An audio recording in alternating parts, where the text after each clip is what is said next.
너희가 오지 너희가 알지 못하느니라. 그러나 이것을 알라. 만일 집주인이 도둑이 어느 병점에 올 줄 알았더라면 깨어있어 자기 집이 뚫리지 않게 하였으리라. 그러므로 너희는 준비하고 있으라. 너희가 생각하지 않는 시각에 사람의 아들 인자가 오느니라.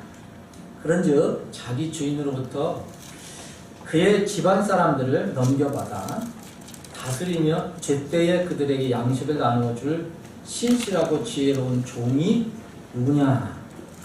그의 주인이 올 때에 그렇게 하고 있는 것을 보면 그 종이 복이 있도다. 진실로 내가 너에게 이르노니 주인이 그를 자기의 모든 재산을 맡을 치자로 삼으리라. 그러나 그 악한 종이 마음속으로 이르기를 내 주인이 오시기를 늦추시는구나 하며 자기 동료 종들을 때리고 술 취한 자들과 함께 먹고 마시기 시작하면 그가 그를 기다리지 않는 날 그가 알지 못한 시각에 그 종의 주인이 와서 그를 잘라내고 위선자들과 함께할 그의 몫을 그에게 지정하니 거기서 슬피 울며 이를 감이 있으리라. 네. 이거 말고 앞에 자판 있는데 뭐지? 예, 그 앞에만 제일 앞에만 띄워주세요. 예.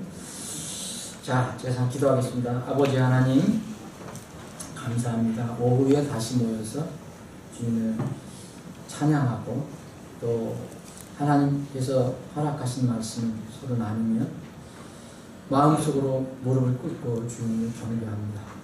이 시간에도 주시는 생명의 말씀을 저희들의 하늘의 만나로 귀하게 받는 시간이 되게 해 주옵소서. 거룩하신 예수님의 이름으로 기도합니다. 아멘. 제가 지난 1월 1일 날 사고를 당했어요. 사고를 당했는데 왜 저렇게 멀쩡하게 서 있지? 그렇게 생각하실 수도 있는데 그거 하나님의 은혜입니다. 아멘. 제가 정초 1월 1일 날 오후에 갑자기 사고를 당한 뒤에 여러 가지 생각이 이렇게 교차했습니다. 특히 이제 여러분들도 그렇지만 이 사역자는 일생을 주님께 헌신한 사람이잖아요. 나는 부르심이 없는 사람들, 소명이 없는 사람들에 대해서는 지금 말씀드린 게 아닙니다. 소명이 없이도 얼마든지 목사도 하고 뭐도 하고 다 해요. 그런 사람들 얘기하는 게 아니고 그럼 본인들 자유니까요.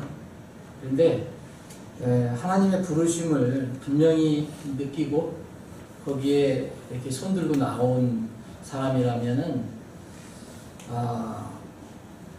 나의 일거수일투족이 다 하나님께 다 드림이 되어야 되고 또 하나님이 날 지켜보시고 또 앞으로 그리스도의 심판석에 섰을 때 다른 맡겨주신 양들의 목까지도 내가 고백을 해야 된다고 했어요. 회개복을 해야 된다고 했어요. 그런 차원에서 여러 가지 생각이 떠올랐어요. 근데 여러분 절대 신비하게 생각할 필요 없어요. 아침에 이제 영적 전쟁에 관해서 말씀드렸지만 눈에 보이지 않는 영적 세계에 지금도 알지 못하는 일들이 치열하게 일어나고 있다는 것은 성경적인 가르침입니다. 말씀드렸는데 욥은 그 영적인 세계를 알아보지 못했죠. 근데 욥이 모르는 그 사이에 그 뒤에서 어떤 일이 있는지 하늘에서 어떤 일이 있는지 욥기에 자세히 기록되어 있죠. 나중에 이제 욥은 알게 됐지만 우리는 성경을 읽으니까 다 알고 있는 거예요. 네? 입체적으로 다 알고 있잖아요. 우리는 하늘도 봐라. 하늘에서 무슨 일이 일어나 욥이 땅에서 무슨 일을 당하고 있는가 다 알고 있잖아요. 그래서 성경을 가지고 있는 사람들은 복이 있는 것입니다. 아멘. 그래서 이런 영적인 세계에서 살고 있기 때문에 저는 그냥 뭐든지 이렇게 절대 신비적으로 생각하는 건 아니고 우연이 없다라고 생각을 하며 살아갑니다. 그래서 묵상하고 기도하고 하나님의 뜻을 찾아보려고 했어요. 어떤 세상에서 그런 일이 일어나면 성경에서 얘기하는 것은 우리가 알 수 없는 일이 일어날 수 있어요. 그게 뭔지 몰라요. 성경에 근거라면. 또 하나는 우리가 그리스도인으로서 하나님 자녀로서 합당하지 않게 생활하고 하나님 영광을 가리고 하나님께서 오래 참으시는데도 이렇게 돌아서지 않거나 그러면 하나님의 자녀에게 하시는 일이 있어요. 그게 뭡니까 여러분? 징계입니다. 히브리서에 나와 있는 7장에 나와 있는 또 분명히 하나님께서 하시는 거예요. 그래서 징계일 수도 있어요. 근데 다 징계라고 또 남을 함부로 이렇게 판단하면 안 돼요. 무슨 일이 일어나는데 저 사람 징계당해서 제가 무슨 죄를 졌는가 봐 이렇게 얘기하면 안 돼요. 그 사람이 주님과의 관계에서 생각을 해봐야 돼요. 우리가 기도해주고 또 어떤 사람이 정말 저렇게 하면 안 되는데 할 때는 그런 생각도 들잖아요.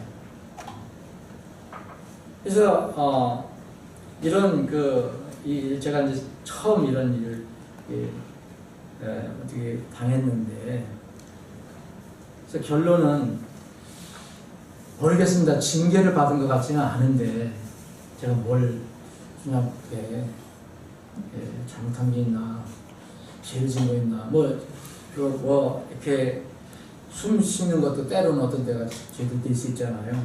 선을 못 베풀고. 근데 그런 차원이 아니고 사역자로서 하나님의 자녀로서 하나님과 어떤 문제가 있는가라고 생각할 때 그렇게 징계라고 생각되지는 않았어요. 이게 제가 또 교만인지는 모르겠지만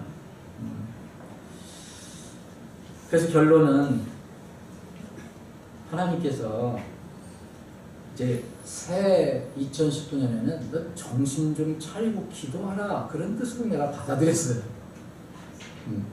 제가 여러분 지체들을 위해서 매일 기도를 하고 교회를 위해서 기도하고 나라를 위해서 기도하고 저 자신을 위해서 기도하고 하지만 제 관련된 기도보다는 중부 기도가 훨씬 더 많습니다.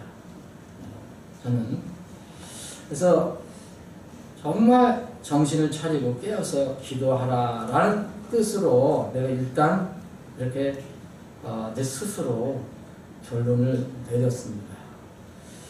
그런데 하나 이렇게 여기 오늘 42절에 있는 거죠. 깨어있으라라고 이렇게 번역을 하셨잖아요. 깨어있으라. 그리고 누가복음 21장에도 보면 비슷한 말씀이 있어요. 누가복음 21장 16절에 보면 그러므로 너희는 앞으로 일어날 이 일들을 피하고 이 주님 앞에 인자 앞에 서기에 합당한 대로 여기 있을 수 있도록 항상 깨어 기도하며 항상 깨어 있으라는 말씀이 있어요. 근데 여기에서 나오는 이러한 일들을 피하고라는 그런 그 말씀은 그 앞에 있는 그런 말씀입니다. 앞에 있는 게 뭐냐면은 누가복음 21장 34절에 있는 거예요. 스스로 주의해야 되는데 스스로 주의하지 않으면 너희 마음이 과식, 술 취함, 이 세상의 삶의 염려 이런 것들을 모으게 되어서 그날이 알지 못하게 너희에게 임할 수도 있다. 그러니까 그날이 온 지면에 거하는 모든 사람에게 올무같이 임할 것인데 그러므로 너희는 앞으로 일어날 이 모든 일을 피하고는 뭡니까? 이렇게 세상에서 과식하고 술 취하고 삶의 염려를 무겁게 되어서 그날이 언제 온지도 모르고 이렇게 있는 상태 이것을 피하고 인자 앞에 서기 합당한 자로 여김을 받을 수 있도록 항상 기도하며 깨있으라 이렇게 주님께서 말씀하셨어요. 그래서 저는 내가 이 세상에서 이게 피할 게 여기서는 저는 술은 안 먹으니까 과식은 한 거 아니냐? 이 과식? 과식이란 꼭 여러분 한 끼 밥을 많이 먹는 것보다도 세상에 있는 어떤 내 분량에 하나님께서 허락하신 거 이상을 내가 추구하는 게 이 과식이 될 수 있어요. 이 문자대로 해석해도 되고 그 다음에는 그렇게 해석할 수도 됩니다.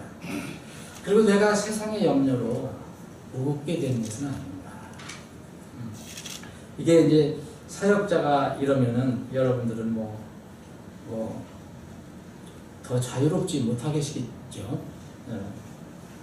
근데 제가 이제 이런 생각을 하면서 그래 내가 삶 속에서 정신 차리고 깨어서 기도하지 못하게 하는 그런 것들이 있는가 한번 돌아보자. 새해 전초에. 그래서 그런 시간으로 제가 마무리를 했습니다. 어떤 사람처럼 재수 되게 없네. 정초부터 그렇게 하잖아요, 되게. 근데 여러분 이게 정초로서 재수가 되게 있는 겁니다. 아멘. 네. 하나님으로부터 하나님께서 이렇게 나를 다루실 때 뭔가를 이렇게 더 준비해 주신 것을 잘 이렇게 받을 수 있도록 그 하나님의 때와 그 시가 올 때에 정말 겸손하게 그 때를 맞이할 수 있도록 하시는 것이 아닌가라는 생각을 해봤습니다. 자, 그것과 함께 제가 생각나는 것이 뭐냐, 내가 하나님 앞에 신실했는가 생각해봤어요. 여러분들 한번 생각해보세요. 올해 2019년 첫 주일입니다. 그래서 저는 여러분들에게 자주 말씀드렸던 이 그리스도인의 필수 덕목, 그 중에서도 3대 덕목을 좀 오늘 다시 여러분들과 나누기를 원합니다. 3대 덕목, 이건 성경에서 이게 3대 덕목입니다. 이게 된 건 없어요. 제가 말씀드리는 거예요.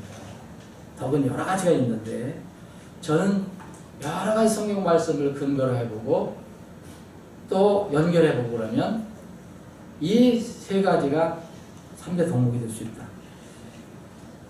첫 번째는 정직입니다. 그리스도인에게는 정말 중요한 덕목이에요.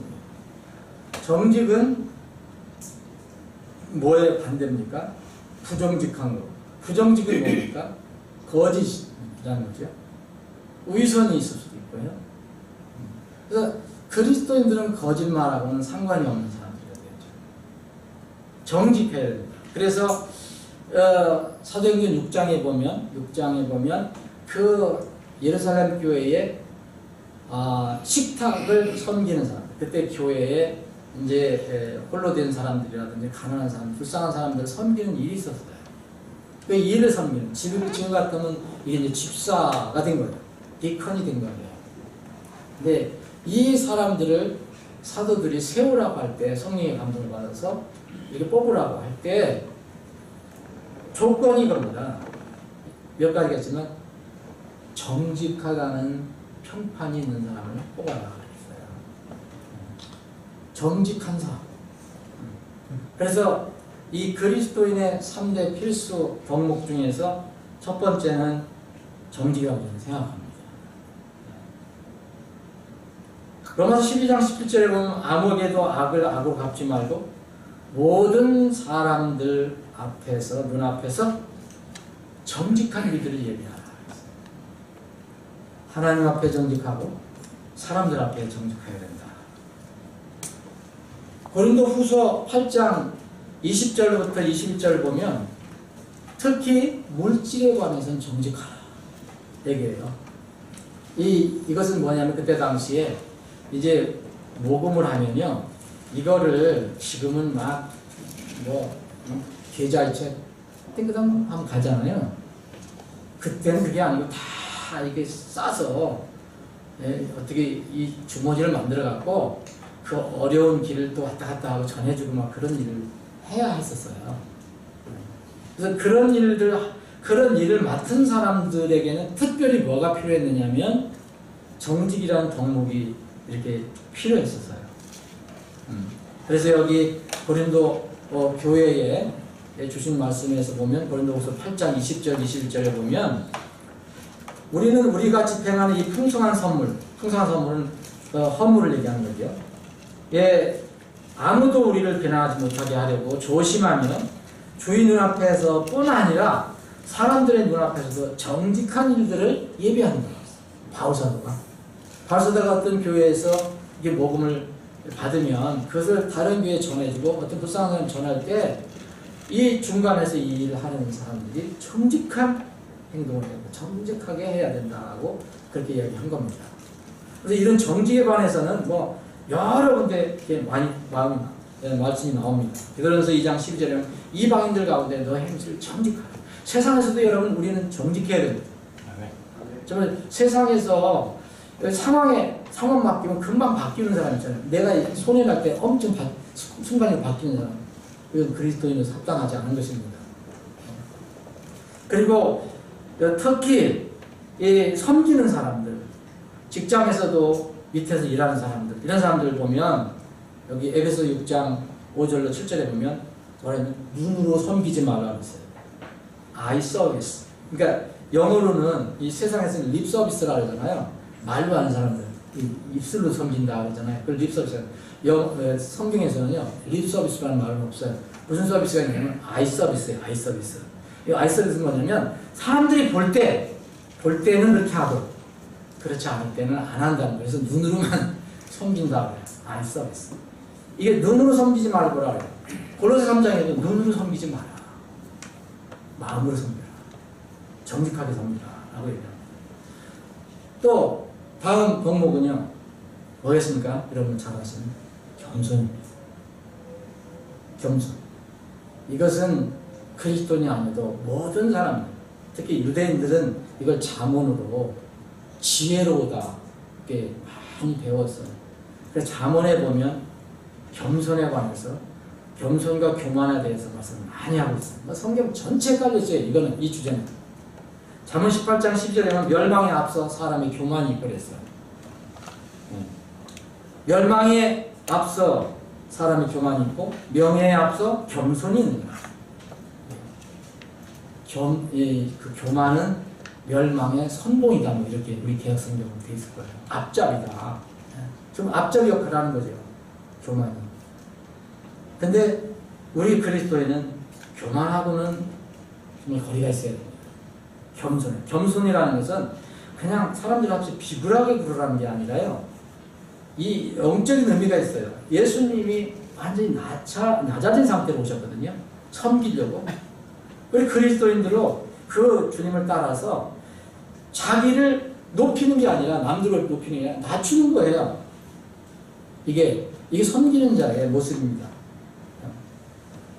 마태복음 23장 12절에 보면 누구든지 자기를 높이는 자는 자기 스스로 높이는 자는 낮아지고 자기를 낮추는 자는 높아지죠. 이 세상에서 그거 지금 안 일어나도요 반드시 일어나게 됩니다. 주님 오실 때. 이건 반드시 일어나게 돼 있어요. 그래서 전부 겸손하라. 오늘 아침에도 베드로전서 5장에 있는 것을 젊은 사람들아 겸손하라 이런 거예요. 때가 되면 하나님께서 너를 높여주신다. 자, 세 번째는요 신실입니다. 신실은 다른 말로 충실이라고도 할 수 있고 충성이라고도 할 수 있어요. 여러분이 어떻게 용어를 쓰든지 상관없어요. 그런데 이 신실은 우리에게 신실을 하나님께서 요구하시는데 우리에게 그 신실을 요구하시는 분 자체가 그 하나님이 신실하신 하나님이라는 말씀이 너무 많이 나와요. 신실하신 하나님. 그 다른 말로 하면 충성하신 하나님이라는 거예요. 충실하신 하나님. 뭐 하나님이 무슨 섬기는 어떤 더 높은 분이 있는 건 아니잖아요. 그러나 그분께서 하신 말씀에 대해서 충실하다, 신실하시다. 그러면 그거에 대해서는 우리에 대해서는 그 말씀에 대해 신실하시면 우리 자신에 대해서도 자녀들에 대해서도 하나님은 아버지는 너무 신실하신 거예요. 신실하신 하나님이 우리에게 신실을 요구를 하세요. 그리고 시편 읽어보시면 신실하신 하나님 많이 나오죠. 여러분, 우리가 고난을 받고 있을 때에도, 어려움을 받고 있을 때도 주님은 여전히 신실하시다. 아멘. 우리가 생각할 때를 보면 왜 이런 일이 나한테 일어나지? 왜 이런 일이 안 풀려? 왜 맨날 속된 말로 이 모양 이 꼴이야? 그런데 하나님은 신실하신 분이기 때문에 그 안에서도 신실한 하나님으로 우리에게 다가옵니다. 제가 성경 한 구절 읽어드리겠습니다. 예레미야 애가 3장 22절부터 주의 긍휼로 말미암아 우리가 소멸되지 아니하였나니 그분의 불쌍히 여기심은 끝이 없도다. 그것들이 아침마다 새로우니 주의 신실하심은 크시나이다. 내 혼이 이르기를 주는 나의 몫이오니 그러므로 내가 그분께 소망을 드리로다 하는구나. 주께서는 자신을 기다리는 자들과 자신을 찾는 혼에게 선하시도다. 여러분, 날마다 아침마다 새로워진다. 어젯밤에 고통이 있었고 어려움이 있었고 아침에 일어나 주님을 묵상하면 그분은 신실하신 하나님. 여전히 상황이 그래도 나에게 신실한 하나님으로 가고 온다는 그런 말씀입니다. 이 3대 덕목은 이게 제가 정한 거지만 여러분들이 더 더할 수도 있고 뺄 수도 있고 그렇습니다. 이 정직, 겸손, 신실은요, 제가 아무리 생각해봐도 상호 관련성이 있어요. 이것은 분명히 관련성이 있어요. 정직하고 겸손은요, 신실과 반드시 연결이 되어 있어요. 또 서로 연결이 되어 있어요. 여러분, 정직하고 겸손한 사람은 신실하지 않을 수가 없습니다. 이건 불가능합니다. 하나님 앞에 정직하고 사람 앞에 정직한 사람이 막 나태하고 이상한 짓 행동을 할 수가 없어요. 아이 서비스를 할 수가 없어요. 겸손한 사람도 마찬가지예요. 사람들 앞에서 겸손한 그런 게 아니라 마음으로 겸손하고 모든 하나님 앞에 겸손한 사람 겸손한 사람은 신실할 수밖에 없습니다. 또 신실한 사람 거꾸로 얘기하면 정말 신실한 사람은 정직하고 겸손한 사람입니다. 신실한 사람이 절대 부정직할 수가 없어요. 신실한 사람이 교만할 수 없어요. 신실함 앞에는 정직과 겸손이 그래서 있습니다. 반드시 연결이 되어 있어요. 정직과 겸손이 결여된 사람은 어떤 사람, 저 사람 정말 신실해. 그런데 성경적으로 얘기하는 정직과 겸손이 거기에 빠져 있다면 그건 하나님께서 말씀하신 성경적인 신실이 아닙니다. 정직과 겸손이 기초되지 않는 열정, 열심이 있을 수 있거든요. 세상에서 얘기하는 열정, 열심.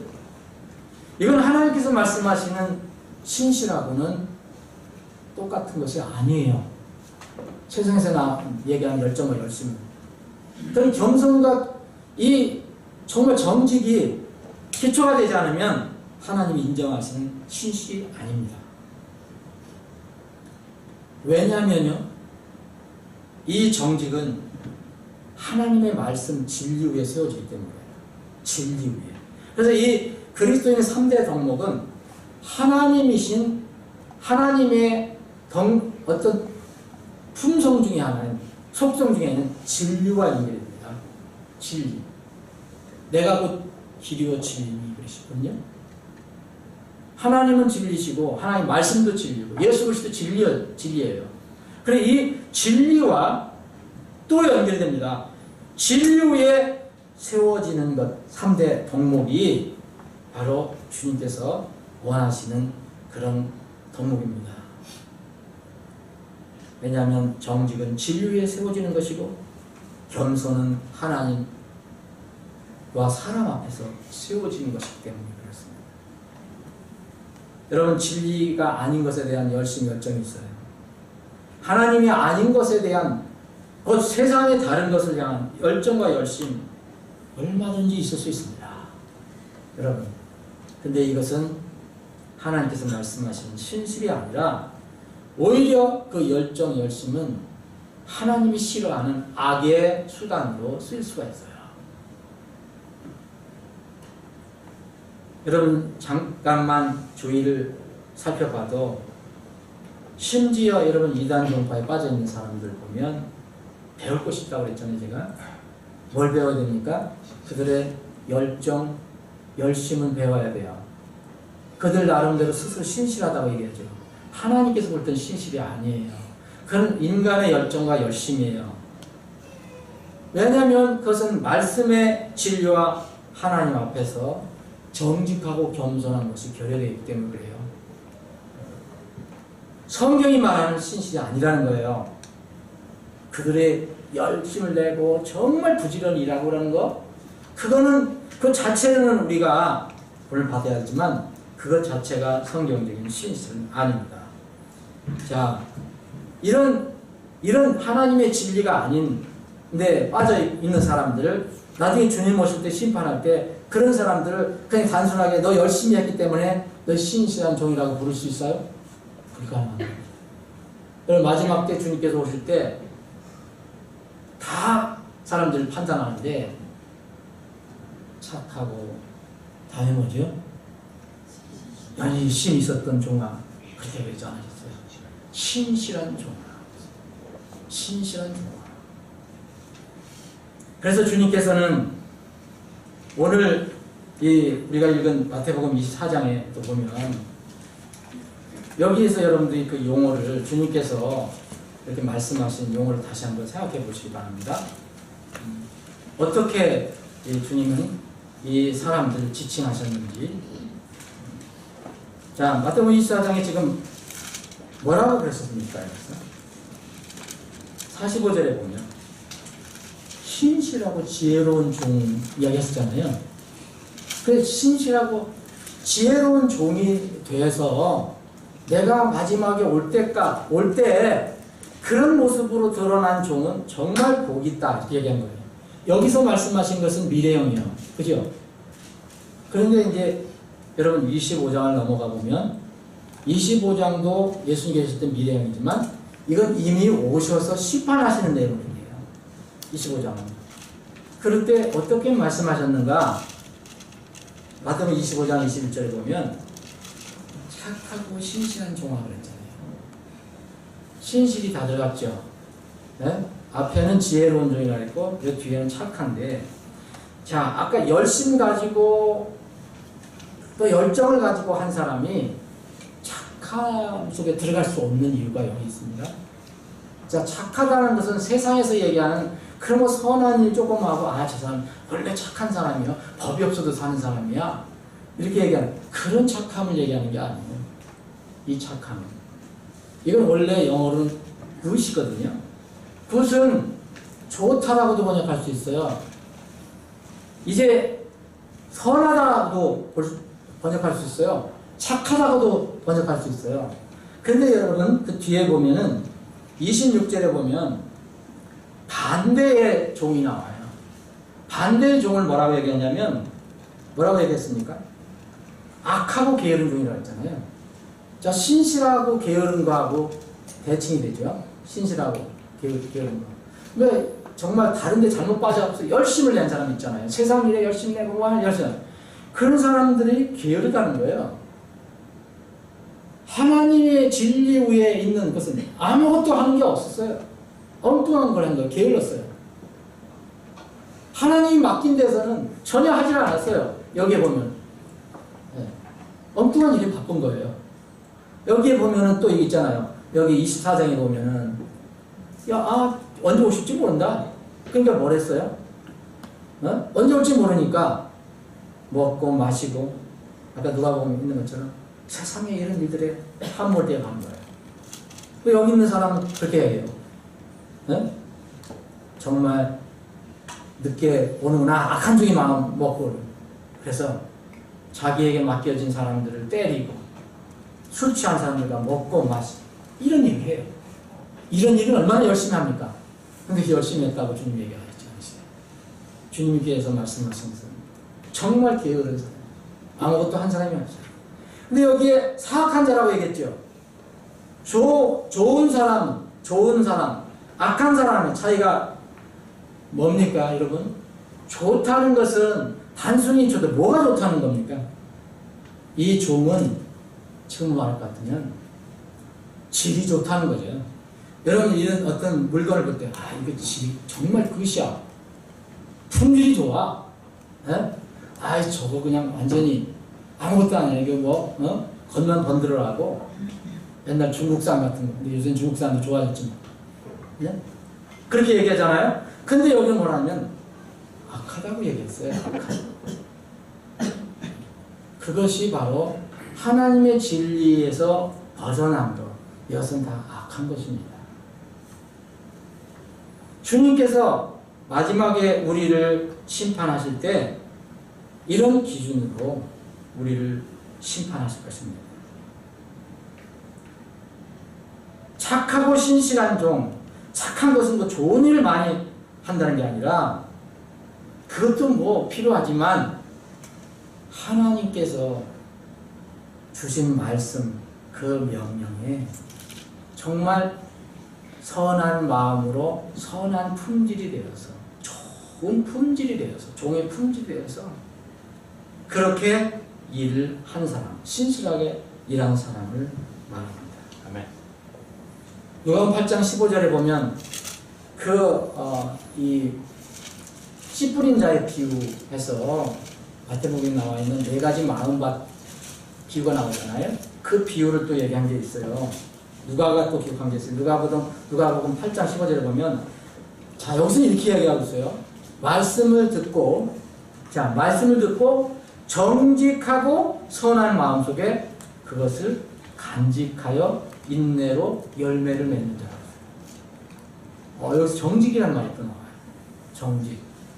정직하고 선한 마음 속에 품질이 좋은 마음 속에 악한 마음이 아니라 세상으로 이렇게 다 물들어져 있는 게 아니라 그런 마음 안에 이렇게 들어와서 열매를 내는 사람이라고 얘기합니다. 바로 이런 사람이 신실하고 지혜로운 종이고 마지막 주님께서 심판하실 때 마지막 용어는 착하고 신실한 종이라는 이야기를 듣게 된 것입니다. 사랑하는 여러분, 올해 2019년에 여러 가지를 생각할 수 있어요, 여러분. 그런데 주님과의 관계에서 그리고 주님과의 관계를 먼저 생각하지 않고 그럼 다른 걸 먼저 생각하더라도 여러분들의 지체들과의 관계에서 여러분들의 가정에서의 서로 관계, 직장에서 사회에서 이런 관계를 한번 생각해 보세요. 거기서 가장 으뜸인 덕목이 뭐가 되어야 될까?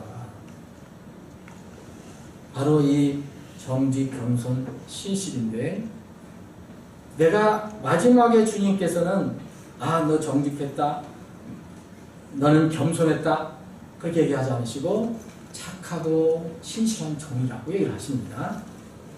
그러니 신실 그 밑에는 기초는 바로 이 겸손과 정직이 기초가 된 말씀이라고 저는 생각합니다. 신실은 그렇게 되지 않고서는 그게 두 개가 없으면 불가능하다는 거예요. 저는 사역자가 될 사람들한테는 다른 성경 무슨 지식을 많이 배우라 이것도 때로는 필요하지만 그거보다도 정말 성경이 이야기하는 정직, 성경이 이야기하는 겸손 이것만 갖추면 신실해질 수 있다고 얘기합니다. 네, 그리스도인도 신실이 결여되면 좀 품질 불량한 그리스도인이고 이 사역자도 정직과 겸손을 기초로 한 신실이 결여되면 정말 품질 불량의 사역자입니다. 세상에 그런 일 때문에 많은 문제가 있잖아요. 자, 그래서 오늘은 여러분 신실의 성경이 얘기하는 이 신실함에 대해서 하나님이 말씀하신 신실에 대해서 한 이야기를 한번 들어보려고 합니다. 여기 지금 이제 제가 한 이야기를 알려드릴 건데 작년 7월에 일어났던 일이고 저는 이제 방송을 보고 알았어요. 어떻게 다 봤어요. 미국에서 실제 있었던 건데요. 장소는 미국 알라바마주의 홈 우드라는 데고요. 여기에 이 사람 주인공은 월터 카라는 사람이에요. 제가 연초에 차 때문에 사고가 났거든요. 차 사고가 났는데 차가요. 이게 제가 이제 빨리 성경 작업을 이제 2일부터 하려고 1월 2일부터 하려고 1월 2일 오후에 노트북을 한번 가서 구경해 보려고 갔다가 그 장소에서 이렇게 파킹을 뒤로다 파킹하는 거 있잖아요. 여러분 뒤로다 하는 거 여러분 다 잘 하시잖아요. 그래서 속력 세게 안 되잖아요. 그죠? 근데 그거 하다가 사고를 냈습니다. 어떤 사고가 났냐면 급발진이 일어났어요. 급발진. 그래서 차가 막 앞뒤로 요동하고 담벼락을 다 부수고 그래서 지금 차는 지금 부서졌어요. 우리 저기 어제 시험주무소 가서 봤어요.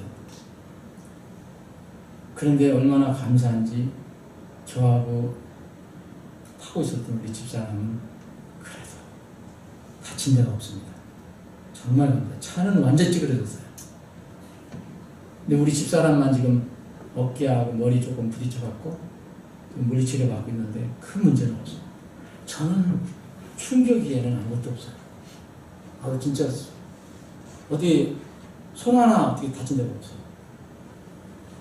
근데 여러분 다시 말씀드리면 이건 신비하게 생각하실 필요 없어요. 실제 일어났던 일이에요. 근데 그 차를 이제 입고 어제 가보니까 엔진에 계속 경고등이 들어온다고 나오더라고요. 이제 오늘 내일부터 이제 조사를 해본대요. 어쨌든 제가 그래서 2일부터 하려고 했던 성경 작업을 또 일주일 이상 또 늦어져 버렸어요. 그래도 일은 해야 됩니다. 우리는 주님 앞에 신실해야지 이 세상 환경 어떤 상태에서 이런 것 때문에 우리가 쉽게 포기하거나 낙심하면 안 된다고 생각합니다. 다 뜻이 있어요. 하나님 뜻이 있다고 생각합니다. 이 땅에서 우리가 주님을 위해서 할 일이 있습니다. 여러분들도 지난주에도 말씀드렸지만 각자 내 삶에서 내가 살아야 할 가치와 목적과 어떤 뜻이 있다면 하나님이 분명히 보호해 주실 것입니다. 아멘. 시편 110편 6절 끝절에 보면 너의 나가고 들어오는 것을 영원토록 보존하신다. 아멘. 저는 하나님께서 여러분들 지켜줄 거라고 믿습니다. 그날 저녁서부터 제 기도 제목이 하나가 더 늘어났어요. 여러분들 위해서 계속 기도를 하죠. 이렇게 됐는데 차량 운전할 때 안전하게 해달라고 기도가 붙었어요. 오가는 길. 우리 지체들이 차량 운전 많이 하잖아요. 자매들도 많이 하고 형제들도 많이 하는데 근데 만약 그날 제가 도로에서 주원했다가 아니면 1월 1일이 아니고 사람 많은데 그냥 1월 1일에 사람이 거의 없었어요. 그랬으면 인명사고 나거나 또 다른 차가 부딪혔으면 참 어렵잖아요. 근데 정말 하나님의 은혜로 기도했습니다. 근데 이 청년 이름이 카예요. 이름도 카. 근데 이 사람도 차에 관련됐어요. 차에 관련된 이야기예요. 무슨 얘기냐면요. 이 사람이 청년인데 버밍햄 칼리지라고 알라바마 버밍햄 칼리지 대학 다니는 청년인데 흑인 청년인데 이제 학업과 일을 같이 하기 위해서 직장을 잡으려고 많이 했었는데 직장이 안 잡히다가 이제 직장이 잡힌 거예요. 직장이 잡혔는데 그 직장이 이삿짐 전문 회사예요. 회사 이름은 멜하우스 무빙 컴퍼니. 그러니까 이런 회사가 많거든요. 미국에는 워낙 땅덩이 넓으니까요. 왜 이런 일이 많이 일어나야 되잖아요. 이 회사에 취직이 된 거예요. 얼마나 좋았겠습니까, 여러분?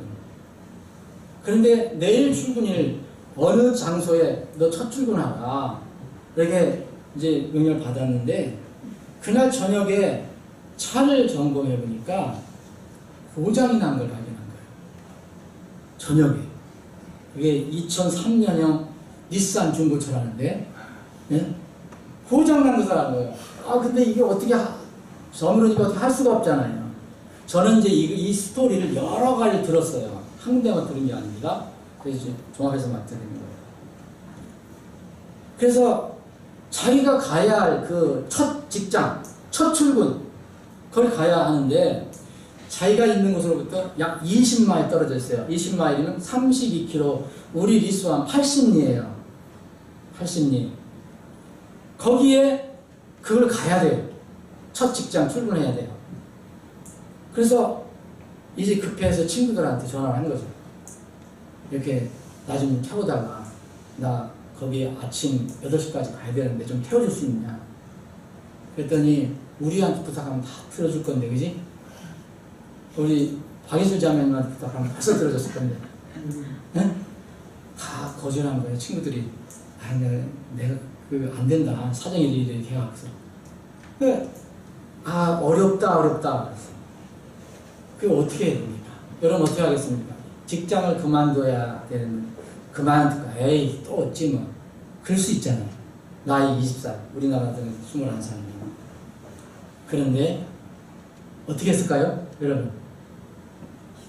가다가 이렇게 히치하이크 해갖고 잡아 타고 갔을까? 아니면 어떻게 했을까? 여러분 어떻게 했어요? 자동차 수리.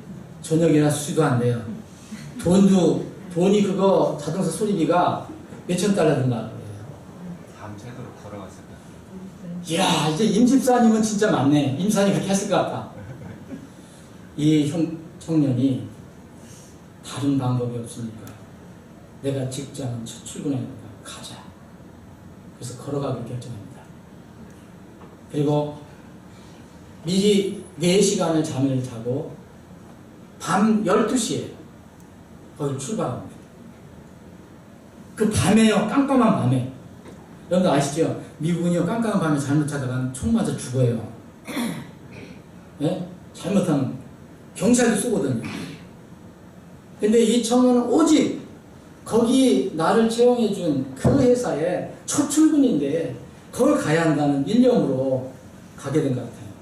그래서 스마트폰 지도를 이렇게 의지하면서 깜깜한 밤길을 걸어갔어요.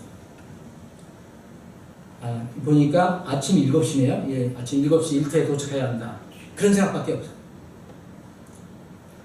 아, 8시에 일을 시작하는데 자기는 신참이니까 7시에는 가야 된다. 그래서 그게 가기로 한 겁니다. 터벅터벅 밤에 가는 거예요. 왜 가는데 5시간, 여긴 4시간 뭐 이상 걸었는데 그 첫 출근 직장 있는 그 지역으로 이제 들어왔는가 봐요. 그때 그 한밤중에 깜깜한 밤중에 이제 경찰이 순찰하던 경찰이 발견하게 된 거예요. 그래서 사이렌을 울리고 쫓아와. 막 이상한 사람이잖아요. 밤에 이상하게 하니까. 근데 더군다나 얼굴은 검은 흑인이에요. 전부 검어요. 그래서 흑인 이 월터 카시를 경찰은 위험인물로 간주했습니다. 그래서 경찰인 그 마크 나이튼이라는 경찰관이 신문을 합니다. 검문하는 거예요. 이 시간에 도대체 왜 길을 걷고 있냐? 그랬더니 이 카시가 웃으면서 제가 미친 사람처럼 보이지만 사실 직장에 첫 출근하는 길입니다. 이렇게 얘기한 거예요. 이게 무슨 말인지 못 알아듣잖아요. 그래서 그 사정을 들어보니까 이 경찰관들이 거기 또 함께 있었던 경찰관들이 있었어요. 세 사람. 이 사람까지 세 사람. 정말 큰 감동을 받는 거예요. 경찰관 세 사람이. 그래서 이 청년을 그때 24시간 우리도 24시간 그 해장국집 같은 거 거기는 뭐가 있어요, 여러분? 워터 버거라고 있어요. 워터 버거. 그러니까 버거집 있어요. 이 버거집으로 데려가서 빵을 사주고 또 점심까지 버거를 싸서 주었다고 합니다. 또 그 경찰이 보내는데 터벅터벅 가는데 또 다른 경찰이 또 나중에 만났어요. 스콧 더피라는 사람. 그것도 사정을 듣고는 이번에는 이사집 그 첫 출근 지역까지 태워다 줍니다. 그래서 당초 예정보다 6시, 빠르게 6시 반에 그 첫 출근을 하게 됩니다. 그 집에, 이 집은 어디냐? 바로 이사하는 집이잖아요. 이사하는 사람은 제니 레임이라고 하는, 레임이라는 분인데, 이 집에 6시 반에 도착했어요. 6시 반에 도착했는데, 이거 주인이 깜짝 놀라잖아요. 무슨 6시 반에 왔냐? 그래서 이 얘기 저 얘기 물어보니까 이렇게 해서 왔다. 그래서 좀 오전 8시까지 저기 소파에서 좀 쉬어서 음식 내놓으면서 먹으라고 했는데 물 한 잔만 얻어 마시고 바로 음반 작업을 여기 싸기 시작했다는 거예요. 자기가 신참이니까.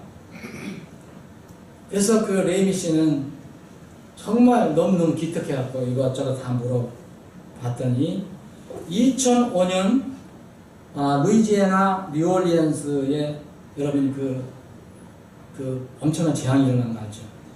네. 그게 이름이 매미였을 거야, 아마. 그죠? 오늘 아침에 매미 맞죠? 매미였을 거예요. 이게 다 이상하게 일부러 맞춘 거 아닙니다. 거기 살았었는데 어머니와 함께 그 알라바마에 살았는데 그때 이 폭풍이 왔고 완전히 다 잃어버렸대요. 모든 것을 다 잃어버렸대요. 그래서 알라바마로 온 거예요. 알라바마로 와서 어떻게든지 여기서 대학을 다니고 또 나중에 대학을 끝나면 이제 직장생활 하다가 자기가 저기 하는 미 해병대에 입대하는 거. 자, 이제 목표가 그거였어요. 그런 거였다고 얘기를 했어요. 그러니까 이 집주인이 너무 감동이 돼서 들으면서 여러 번 눈물을 흘렸다고 해요.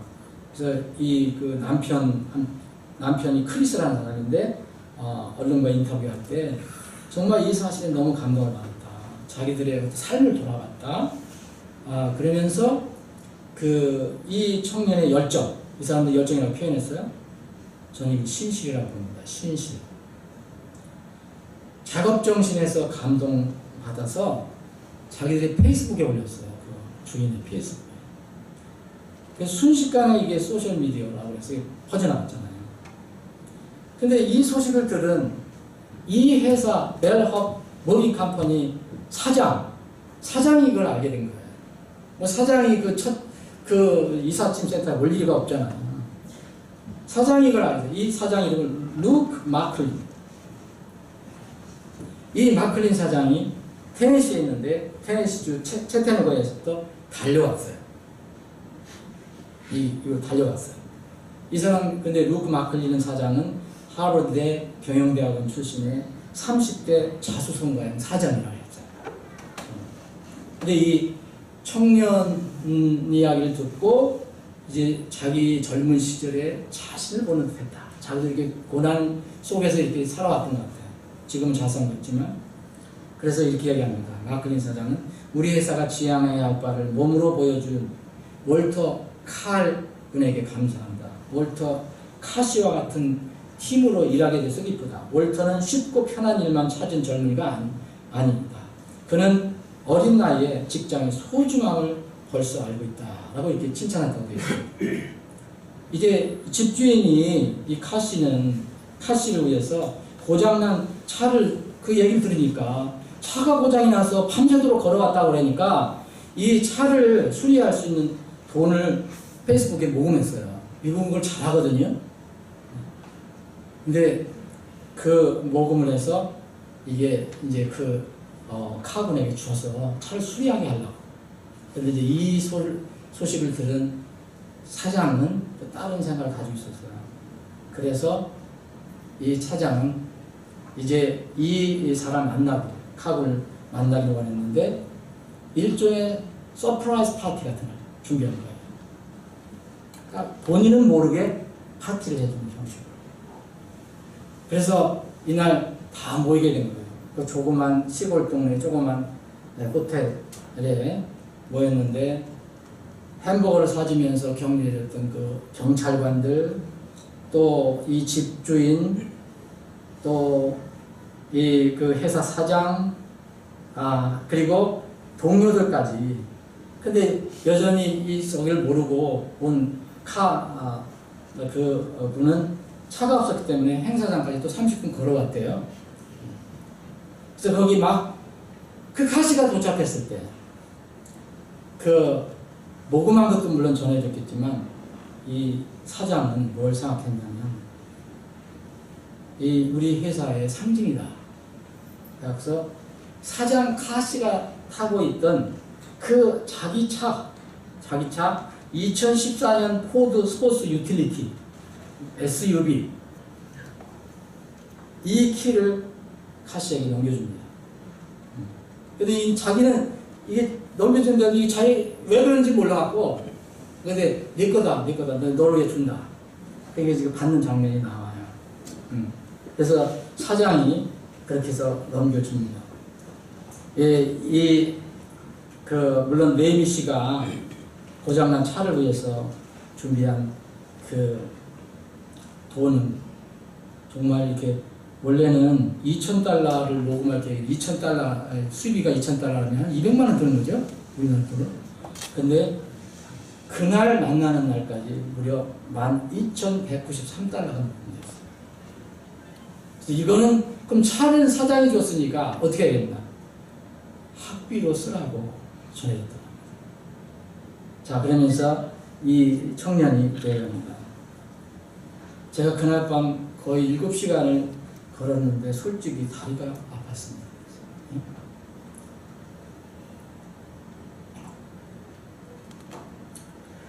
그러면서도 내가 할 수 있는 일이 내 앞에 있다는 것이 너무 즐거웠습니다.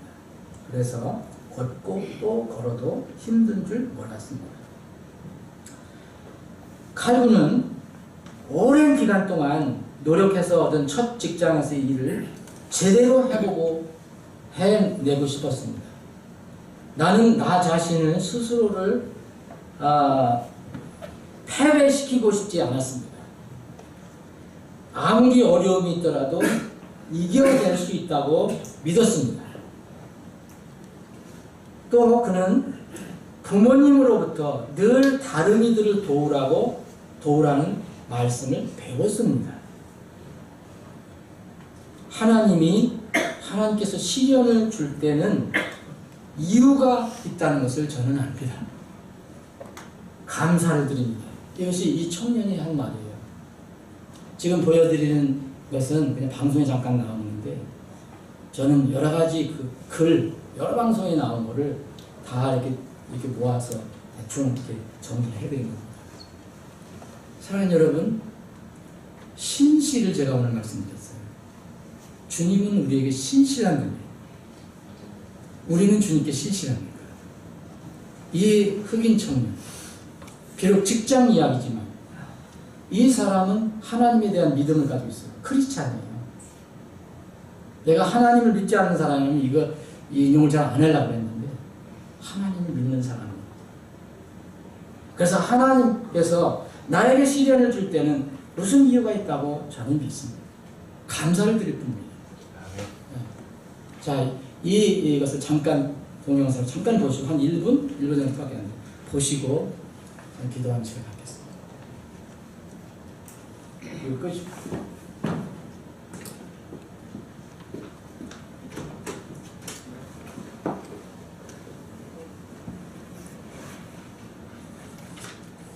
이 영어로 되어 있는데 그냥 제가 설명을 드렸으니까 거의 다 여러분들 눈치 빠르시니까 다 아실 거예요. 보시면. 이 불도 앞에 좀 꺼주세요. 네? 이 불 좀 꺼줘. 저기 불 끄라. 어디를 꺼는 거예요? 다시 해봐요. 다시. He said, I hear Americans are on the young man. 어디 거예요? 여기 앞에 끄는 건 어디예요? 거기 다 끄어. 끄라고.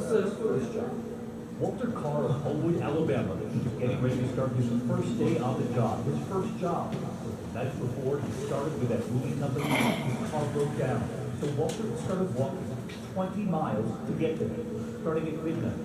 He made it to the home he was supposed to pack up to the Lincoln County of Pelham, Alabama. 2 days later, his boss felt not moving. Walked Walter over to a group of cars. 오른쪽에 있는 사람이 사장이에요. Cars about to be his. This is my car. I'd like it to be your car. I really think that, it's in much better hands with you than it is with me. I couldn't think of a better way to part ways with this better use. Walter says he hopes his story helps others. And right there, the family at the home he walked all night long to help move. Change all of our lives, all the beautiful idea how many lives change and inspire. You have no idea. Walter tonight, on his way, with help from the family he moved and from the boss, he moved to his determination. Walter, an example for us all. Thanks for watching. I'm David Muir. I'll see you right back here tomorrow. 됐어요. 보셨죠? 또 볼 필요 없죠? 네. 네, 불 좀 넣어주세요. 여러분들 마음속에 혹시 나도 저 SUV 차 같은 거 하나 걸리면 좋겠다 그렇게 하시는데 그게 중요한 게 아니에요. 그는 자기에게 직장이 주어졌을 때 거기에 최선을 다하려는 어떤 신실함이 있어요. 그래서 밤을 새워서 버티고 걸쳐요. 우리는 삶 속에서 이럴 때가 있어요. 꽉 막힐 때가 있어요. 차가 고장이 나요. 도움을 요청했는데 도움이 없어요. 그러나 하나님께서는 여전히 우리에 대해서 신실함을 가지고 계시고 또 우리가 할 수 있으니까 넌 나를 따르라고 하실 때가 있어요. 그 청년은 포기하지 않았어요. 불평하지 않았어요. 하나님께서 주시는 시련 때로는 있다. 그러나 오히려 하나님께 감사하고 자기가 받은 주님께로부터 받은 그것을 활용해서 자기에게 맡겨주기 위해서 최선을 다한 거예요. 아마 걱정을 많이 했겠죠. 밤에 가다가 죽을 수도 있죠. 미국 같은 데서.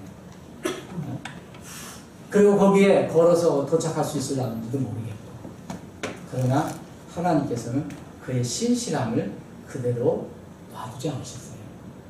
아멘. 주님은 우리를 지켜보고 계시고 또 우리를 쓰시기를 원하십니다. 올해 여러분들 주님 앞에 신실하시기 바랍니다. 아멘. 주님께서 여러분에게 필요한 것을 더하여 주실 것입니다. 아멘. 형제 두 분 모시겠습니다. 우리